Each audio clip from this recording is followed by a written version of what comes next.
प्यारे बच्चों, class 11th विषय economics general school monthly test का परीक्षा उपयोगी महत्वपूर्ण प्रश्नोत्तर आपको इस वीडियो के माध्यम से बता रहा हूं। चैनल पर नए हैं और आर्ट्स विषय के महत्वपूर्ण प्रश्नों की जानकारी चाहते हैं तो चैनल को सब्सक्राइब करके बेल आइकन दबाना ना भूलें। तो चलिए हम लोग आज कुछ नया सीखते हैं।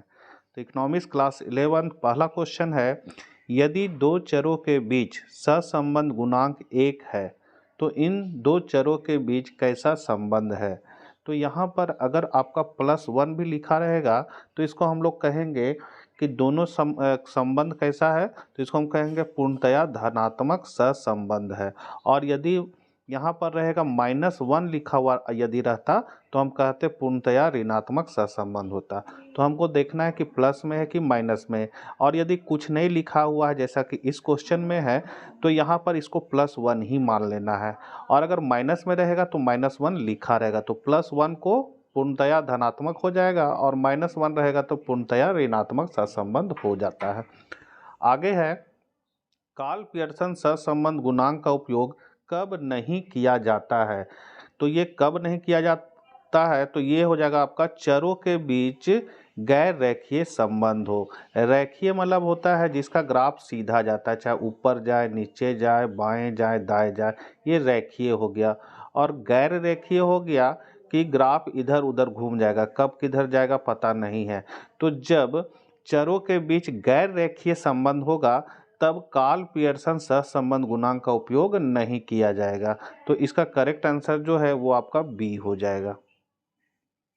सरल सहसंबंध के अंतर्गत अध्ययन किए जाने वाले दोनों चरों में कैसा संबंध पाया जाता है। तो दोनों चरों के बीच कैसा संबंध पाता है, तो धनात्मक भी होता है, ऋणात्मक भी होता है, कोई संबंध नहीं पाया जाता। तो यहाँ पर आपका करेक्ट आंसर जो है ए और बी दोनों होना चाहिए। यहाँ तो लिख दिया उपरोक्त सभी, लेकिन करेक्ट आंसर आपका होगा धनात्मक और ऋणात्मक दोनों होता है। कहे कि ये है आपका धनात्मक और इस तरह रहता है ऋणात्मक, तो ये दोनों तरह के होते हैं। चौथा है, सकल घरेलू उत्पाद में योगदान देने वाले सभी कार्यकलापों को हम क्या कहते हैं। तो इसको हम लोग कहते हैं आर्थिक क्रियाएं। तो यहाँ पर आर्थिक क्रियाएं हो जाएगा। दूसरा है मतलब 5वां नंबर, महात्मा गांधी राष्ट्रीय ग्रामीण रोजगार गारंटी अधिनियम कब लागू किया गया। तो देखिए ये कानून जो है महात्मा गांधी राष्ट्रीय ग्रामीण रोजगार गारंटी अधिनियम 2005 में लागू हो मतलब 2005 में बना था और उसको 2006 में लागू किया गया था।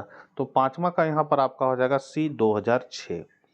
छठा है, निम्न में से किस क्षेत्र में अधिक महिलाएं कार्यरत है। तो सबसे ज़्यादा महिलाएं कार्यरत होती है प्राथमिक क्षेत्रक में। तो यहाँ पर आपका ए हो जाएगा। आगे है, सहसंबंध क्या है। तो एक ऐसी सांख्यिकीय विधि या तकनीक जो दो या दो से अधिक चरों के बीच के संबंध की गणना करती है सहसंबंध कहलाता है। या हम कह सकते हैं दो चरों के आपसी संबंध को सहसंबंध कहते हैं। चर मतलब जैसे मान लिया x हो गया और y हो गया, ये चर हो गया। या फिर अर्थशास्त्र के बच्चे और गणित के बच्चे, ये भी चर हो जाएगा। चर मतलब वेरिएबल जो बदलते हैं। तो दोनों के बीच यदि हम संबंध की व्याख्या करें तो वो सहसंबंध कहलाएगा। आगे है, श्रमिक जनसंख्या अनुपात की परिभाषा दे। तो देश की जनसंख्या का वह प्रतिशत जो उत्पादन क्रिया में अपना योगदान देता है श्रमिक जनसंख्या अनुपात कहलाता है। यह देश के कार्यबल से संबंधित होता है। कार्यबल में उन सभी व्यक्तियों को सम्मिलित किया जाता है जो वास्तव में रोजगार में लगे होते हैं, मतलब जो काम करते हैं उन्हीं को श्रमिक जनसंख्या अनुपात में रखा जाता है। मतलब कार्य बल को, जो कार्य करता है, जो बेरोजगार रहता है उसको इसमें हम लोग शामिल नहीं करते हैं। फिर है, सहभागिता दर को कार्यबल और कुल जनसंख्या के अनुपात के रूप में मापा जाता है। तो ये फॉर्मूला है, श्रमिक जनसंख्या अनुपात बराबर कार्यबल बट्टा कुल जनसंख्या गुना 100। माने कार्यबल आपका ऊपर रहेगा, बट्टा में लिखेंगे कुल जनसंख्या और इधर लिखा जाएगा 100। तो ये फॉर्मूला बन जाएगा श्रमिक जनसंख्या अनुपात का। 9वां है बेरोजगारी की अवधारणा को समझाएं। तो बेरोजगारी वह अवस्था है जब व्यक्ति में काम करने की योग्यता, काम करने की क्षमता और काम करने की इच्छा रहते हुए भी प्रचलित मजदूरी दर पर उस व्यक्ति को रोजगार नहीं मिल पाता है। एक धारणा के अनुसार अर्थशास्त्री उसे बेरोजगार मानते हैं जिसे आधे दिन की अवधि में 1 घंटे का रोजगार भी नहीं मिल पाता है। कहने मतलब है, अगर 100 रुपया में आपको कोई मजदूरी की दर 100 रुपया है और उसमें आप काम करने को तैयार हैं, लेकिन आपको काम ही नहीं मिल रहा है। 10 रुपया में भी अगर आप काम करने को तैयार हैं और आपको काम नहीं मिल पा रहा है, तो अर्थात ये बेरोजगारी हुआ।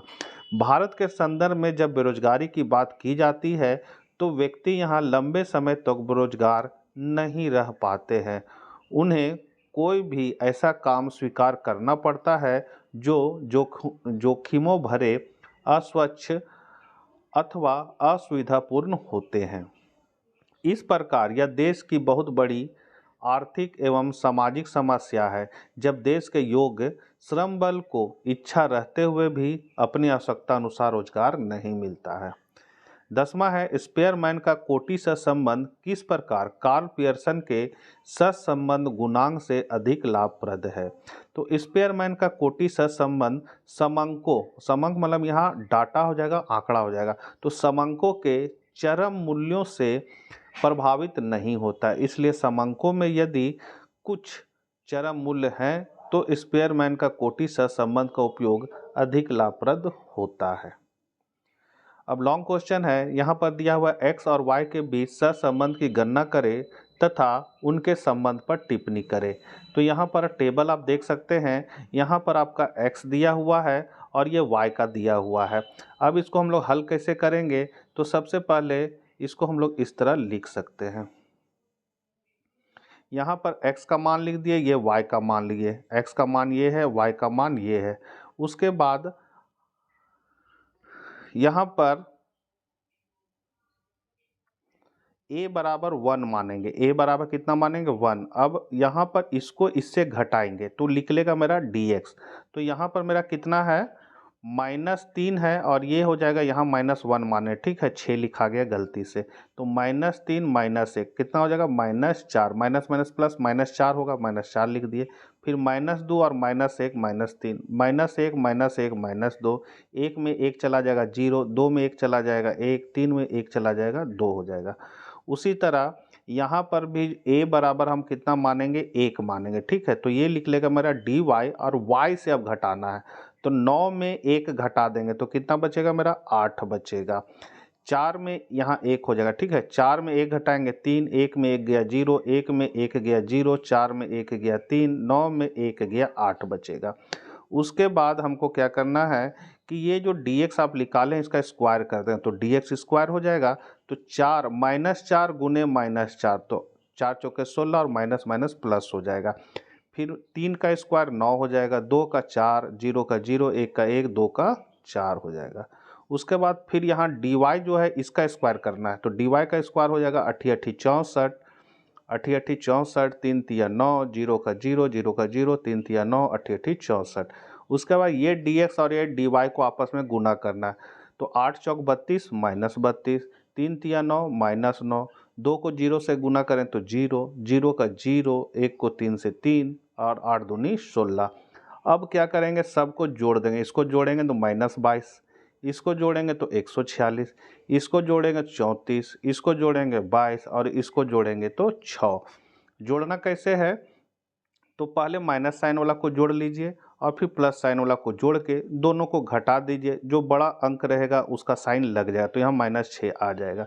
उसके बाद इसका फॉर्मूला लगा देना है, तो फॉर्मूला ये है r बराबर -dx dy minus n dx sigma dx बटा n इंटू सिग्मा dy बटा n n root over sigma dx square बटा n माइनस सिग्मा dx बटा n का होल स्क्वायर, फिर अलग से root sigma D square n minus sigma dy बटा n का होल स्क्वायर।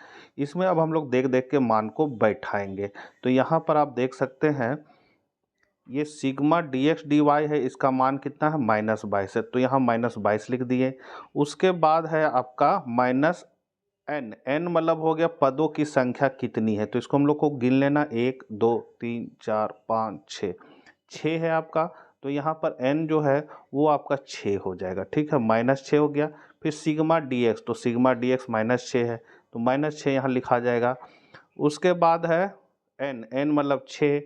फिर सिग्मा डी वाई कितना है 22, तो 22 लिखा गया। फिर एन है मतलब 6, और नीचे में जो मान दिया हुआ है सिग्मा डी एक्स स्क्वायर, तो यहाँ पर मान दिया हुआ है 34, सिग्मा डी स्क्वायर बट्टा एन यहाँ लिखा हुआ है, तो आपका हो जाएगा कितना 34/6। और फिर है यहाँ पर ब्रैकेट के अंदर है सिग्मा डी एक्स बट्टा एन का होल स्क्वायर, तो सिग्मा डी एक्स मेरा कितना है -6, या -6 बट्टा एन है 6, इसका होल स्क्वायर कर देंगे। उसी तरह sigma D square Y, sigma D Y square का मान यहाँ कितना है 146 बट्टा एन मतलब 6, सिग्मा डी वाई है आपका 22/6 का होल स्क्वायर। अब यहाँ पर अगर हम इसको सॉल्व करते हैं, ये क्या करेंगे सॉल्व करेंगे, तो यहाँ पर आप सॉल्व कीजिएगा तो क्या होगा 6 से 6 कट गया, ये 6 से ये 6 कट गया। अब माइनस माइनस ये प्लस हो गया, तो -22 + 22, ये 22, ये -22 ये वाला हो गया, ये +22, माइनस माइनस और माइनस प्लस क्या हो जाएगा 0। अब आपका क्या आ गया, ऊपर 0 है नीचे ये संख्या, तो भागफल आपका आ जाएगा 0, तो यहाँ पर आपका मान आ जाएगा 0, अर्थात इसमें कोई सहसंबंध नहीं होगा। इसमें हम लोग नीचे लिखेंगे, क्योंकि क्वेश्चन में आप देख सकते हैं यहाँ साफ लिखा हुआ है। क्वेश्चन क्या है कि x और y के बीच सहसंबंध की गणना करें, मतलब इसको सॉल्व करना है तथा उनके संबंध पर टिप्पणी भी करना है। तो टिप्पणी में हम लोग लिखेंगे कि सहसंबंध गुणांक r बराबर 0 है, इसका अर्थ यह है कि x और y के बीच कोई रेखीय संबंध नहीं है। और लास्ट क्वेश्चन है, भारत में अनौपचारिक क्षेत्र के श्रमिकों को कौन कौन सी समस्याओं का सामना करना पड़ता है। तो 10 से कम मजदूरों या कर्मचारियों को रोजगार देने वाले निजी उद्यम, उद्यम हो जाएगा, उद्यम थोड़ा यहाँ गलत लिखा गया है, इस तरह लिख देना है आपको, उद्यम, निजी उद्यम असंगठित या अनौपचारिक क्षेत्र कहलाते हैं।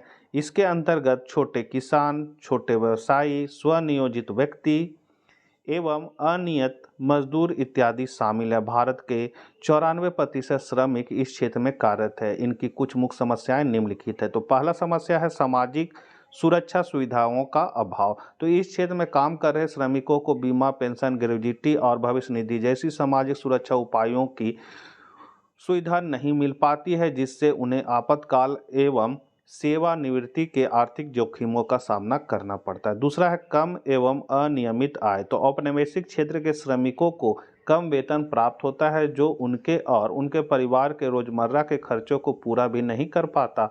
उनको मिलने वाला वेतन अनियमित होता है। तीसरा है रोजगार सुरक्षा का अभाव। तो असंगठित वर्ग के कर्मियों को आश्रित रोजगार शर्तों का सामना करना पड़ता है, उन्हें बिना क्षतिपूर्ति के भी काम से निकाल दिया जाता है।